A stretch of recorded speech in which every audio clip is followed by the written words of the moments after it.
नमस्कार, मी दीपाली कोळी पुन्हा माझ्या यूट्यूब चॅनलमध्ये तुमचं स्वागत आहे। जसे की आजची रेसिपी असणार भेंडीची भाजी, एकदम सोप्या पद्धतीने तुम्ही डब्यालाही नेऊ शकता, त्यासोबत चपाती भाजीसोबतही खाऊ शकता एकदम सोप्या पद्धतीने। तर त्यासाठी काय साहित्य लागणार आहे ते तर मी तुम्हाला सांगणार। त्याचबरोबर नवीन असाल तर माझ्या चॅनलला सबस्क्राईब करा, बेल आयकॉनला क्लिक करा, लाईक करा। चला तर खाऊ त्यासाठी लागणार आपण भेंडीची भाजी बनवणार। त्यासाठी मी काय केलं, भेंडीला धुवून घेतलं आणि पुसून घेतलं, व्यवस्थित पुसून घ्यायचं आहे तुम्हाला आणि मग याच्यामध्ये ठेवलं जाळीमध्ये। आणि त्याच्यानंतर त्यासाठी लागणारं साहित्य 2 कांदे घ्यायचे आहेत तुम्हाला, आणि त्याच्यानंतर 2 टोमॅटो घ्यायचे आणि थोडंसं लसूण घ्यायचं आहे। त्यानंतर आपलं भेंडी काय करायचं, मागचं आणि पुढचा पोर्शन याचा असं कापून घ्यायचं आहे तुम्हाला। मागचा आणि पुढचा पोर्शन पाहू शकता तेवढं असं। आणि कापताना जरा काळजी घेतली पाहिजे की कधी कधी भेंडीमध्ये आळे पण असतात आणि बारीक खूप कापायचे नाही आपल्याला भेंडी, तर मोठ्या साईजची थोडीशी कापायची, मीडियममध्ये थोडंसं। तर हे पाहू शकता तुम्ही, बघा मी मीडियम साईजमध्ये कापलेली आहे भेंडी। अशा प्रकारे तुम्हालाही कापून घ्यायचे। तर मी सर्व भेंडी आता कापून घेत आहे। तर तुम्ही व्यवस्थित काळजी द्यायची आहे भेंडी कापताना, किडे वगैरे बघून कापायचे मागचा पुढचा पोर्शन। बघू शकता मी भेंडी कापून घेतली आणि व्यवस्थित बघितलेलं आहे की काय किडे वगैरे आहे, तर व्यवस्थित कापून घेतले। अशा प्रकारे तुम्हाला भेंडी कापायची, लांब लांब थोडीशी, बारीक नाही कापायची, त्याच्यामुळे थोडंसं चिकट होते आपली भेंडी, म्हणून अशी लांब लांब कापून घेतली। तर आता त्यासाठी लागणार साहित्य चला तर पाहू आपण। आता हे 2 कांदे तुम्हाला ना बारीक नाही कापायचे, उभे कापायचे तुम्हाला, मी दाखवते कसे कापायचे तुम्हाला। तर असं मधून कापून घ्यायचा हा पोर्शन आणि असे स्लाईड लांब लांब स्लाईड कापून घ्यायचे। हे बघा असे लांब लांब स्लाईड असे कापून घ्यायचे तुम्हाला। हे बघा आपल्याला, कारण खूप छान बनते, मग असे स्लाईड बारीक बारीक कापून घ्यायचे, लांब वगैरे लांब। आता बघू शकता मी कांदेही कापून घेतले आणि लसूण आहे त्याला पण ठेचून घेतलेलं आहे, आणि त्याच्यानंतर टोमॅटो 2 होते ते पण बारीक कापून घेतले। तर आता आपण ना पुढे कशी बनवायची भेंडी ते तुम्हाला मी सांगितलं। सगळ्यात आधी काय करायचं, तुम्हाला कढई ठेवून घ्यायचे ते असे, आणि थोडंसं गरम होऊ द्यायचं, 1 2 ते 3 मिनटं। बघा कढई गरम झाल्यानंतर काय करायचं, तुम्हाला भेंडी थोडी भाजून घ्यायची आधी, थोडंसं भाजून घ्यायचे, एक 4 ते 5 मिनटं भेंडी व्यवस्थित। तर पाहू शकता मी भेंडी टाकून घेतली, 4 ते 5 मिनटं तुम्हाला व्यवस्थित भेंडी भाजून घ्यायची आहे असे करून। तर 1 ते 4 ते 5 मिनटं मी भाजून घेतलेले आहे थोडंसं, बघा, कारण की भाजून घ्यायचं काय आपल्याला भेंडी, कारण त्याच्यातला जो चिकटपणा असतो ना तो सगळा निघतो, मग त्याच्यामुळे भेंडीची भाजी आपली चिकट नाही। तर आता मी काय करणार आहे, ही भेंडी काढून घेणार आहे। बघा पाहू शकता मी ही भेंडी काढून घेते आता।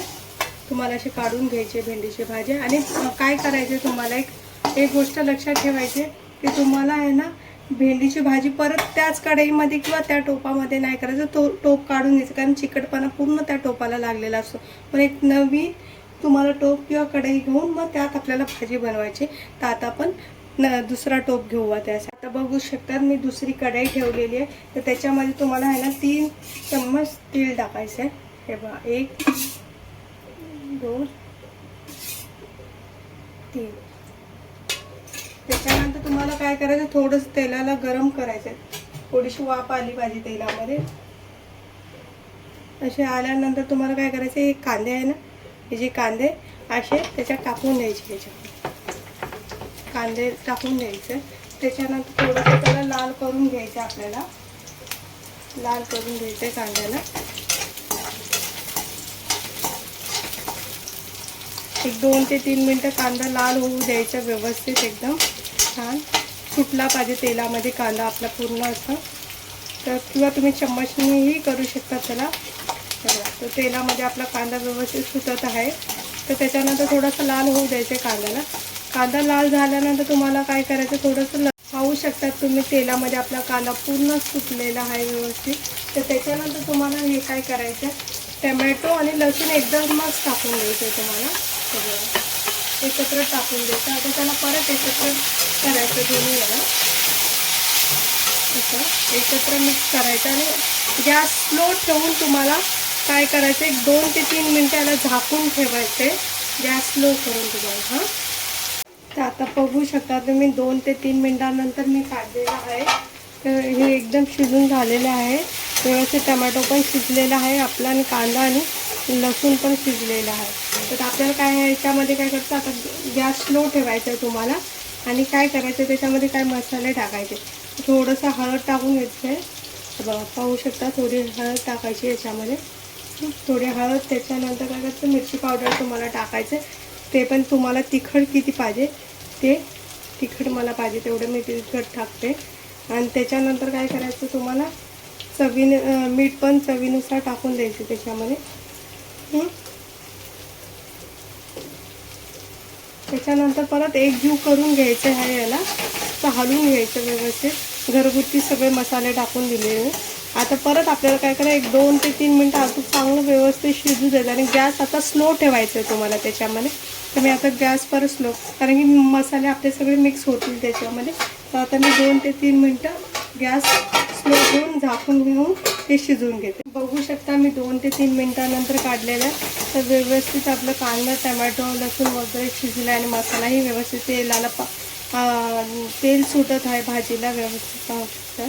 तर त्याच्यानंतर तुम्हाला काय करायचं, जी भाजलेले भेंडी आहे ना ती याच्यामध्ये टाकून द्यायची असते. तुम्ही टाकून देता याच्यामध्ये. मग नंतर तुम्हाला काय करायचं, हलवून घ्यायचं त्याला व्यवस्थित, एकत्र हलवून घ्यायचं. पाहू शकता तुम्ही, कारण याच्यामुळे आपली भाजी चिकट नाही होत, कारण की ऑलरेडी आपण भाजून घेतलेलं आहे ना, त्याच्यामुळे सगळा चिकटपणा निघून. अशा प्रकारे तुम्ही नक्कीच बनवून पहा, खूप छान बनते. नाही चिकट भेंडी होत भेंडीची भाजी आपली. तर आताही बघू शकता तुम्ही, हे बघा किती सुटसुटीत झालेली.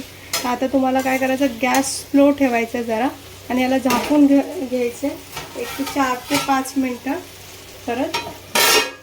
आता आपण बघूया 4 ते 5 मिनटानंतर मी आहे ना झाकण काढल्यानंतर बघा भेंडीची भाजी आपली झालेली आहे फायनली. बघा एकदम व्यवस्थित सुटसुटीत झालेली आहे.